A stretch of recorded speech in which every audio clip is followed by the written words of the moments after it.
Greetings, good people, and welcome back to Black Comic Characters. This is your host, Donald E. Jones II, aka Solly Two Kings.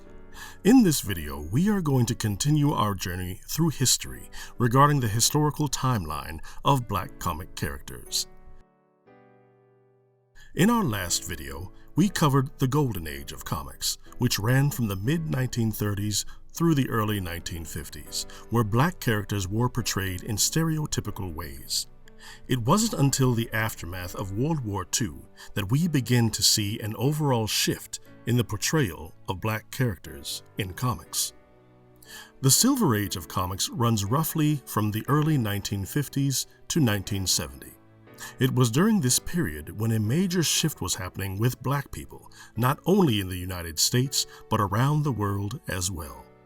In the U.S., it is here that we see the civil rights movement led by famous figures such as Dr. Martin Luther King Jr., Medgar Evers, and Fannie Lou Hamer, along with the rise of the Black Muslim movement with the Honorable Elijah Muhammad, Malcolm X, and Muhammad Ali. We also see the formation of the Black Panther Party in 1966. We would see the independence of Jamaica, Barbados, Trinidad and Tobago, and other Caribbean islands from colonial rule throughout the 1960s. Also, in Africa, we see the rise of African nations against European colonialism. Famously, we see the struggle against South Africa's apartheid, with the rise of the African National Congress and its esteemed member, Nelson Mandela.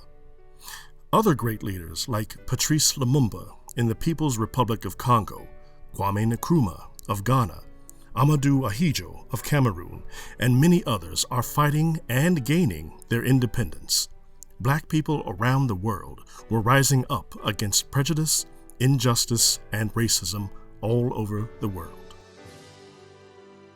In comics, this attitude was being reflected that Black people would not stand for being represented by the ignorant stereotypes that were being portrayed during the majority of the Golden Age.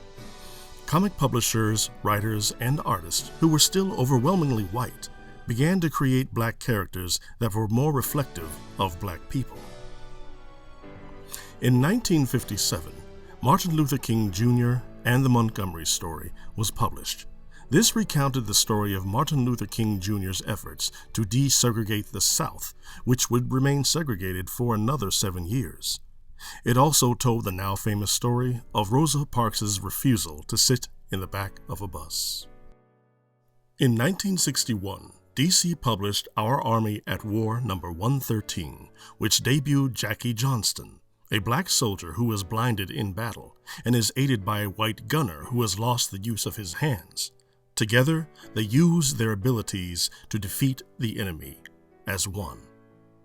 In 1963, Marvel Comics introduced their first regularly appearing Black character, Gabriel Jones, in Sergeant Fury and his Howling Commandos No. 1, where he was picked to join Nick Fury's elite squad.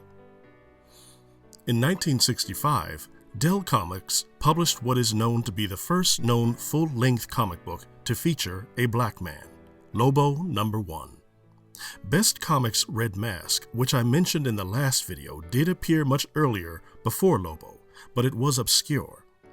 Lobo takes place in the Western days, where Lobo is accused of a crime he did not commit, and his journey across the Wild West to redeem himself. In 1966, Marvel published the famed Fantastic Four No. 52, the first appearance of comics' first Black superhero, the Black Panther. Created by Stan Lee and Jack Kirby, Black Panther went against typical stereotypes, but even went a step further. The story placed the Black Panther as the king of a nation known as Wakanda, a land hidden in Africa which was technologically more advanced than any other nation in the world.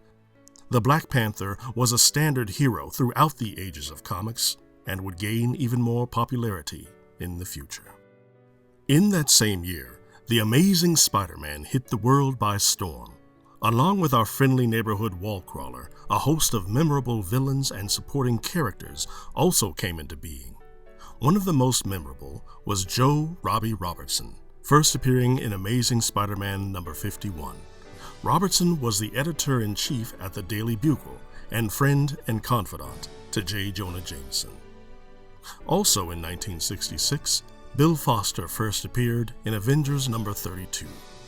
Foster was a scientist enlisted to help Giant Man revert back to his normal form. Foster would later become the superhero known as Goliath.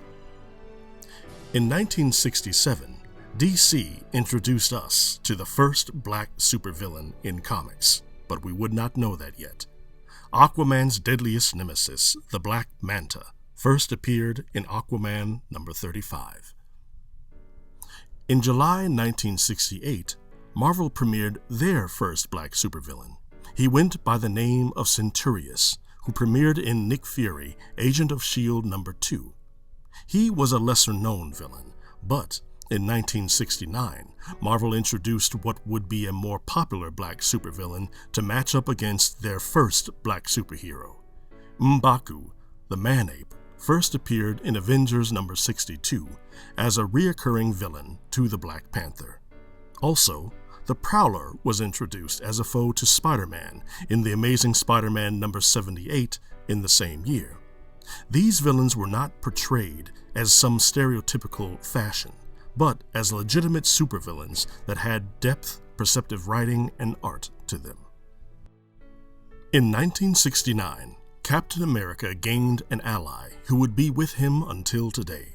In Captain America number 117, Sam Wilson, better known as the Falcon, was introduced. The black character was so influential, the name of the comic was changed to Captain America and the Falcon in issue number 134. In 1970, Larry Fuller created what is known as the first comic to feature a black superhero. Ebon number 1 was published independently around the San Francisco area. Now, even though the Black Panther predated Ebon, Ebon had his own title before the King of Wakanda. DC realized that it was lagging behind Marvel in subjects regarding black matters. So, beginning in the 1970s, they released a number of characters and stories to compete with Marvel. In 1970, DC published Superman's Girlfriend Lois Lane number 106, where Lois Lane is transformed into a black woman to show readers what black Americans go through every day. They also introduced Mal Duncan, who would later become the Guardian in Teen Titans number 26, and Walter Johnson Jr.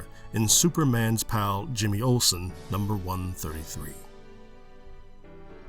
As the Silver Age came to a close, black Americans began to see some of the chains of prejudice and racism begin to break. But it was not without sacrifice.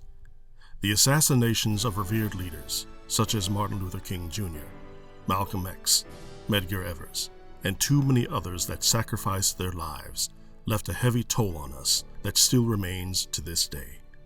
But as the 1960s came to a close, new opportunities for black people became clear. This was also reflected in comics, as the Bronze Age ushered in a new host of memorable characters that was unprecedented. Thank you for watching the Silver Age of black comic characters. Again, if you enjoyed this video, please hit the thumbs up button, and if you want to know more about black comic characters, please be sure to subscribe. Also, feel free to leave a comment below. We will be giving you more and more details about this wonderful subject in future videos. Until the next time, peace.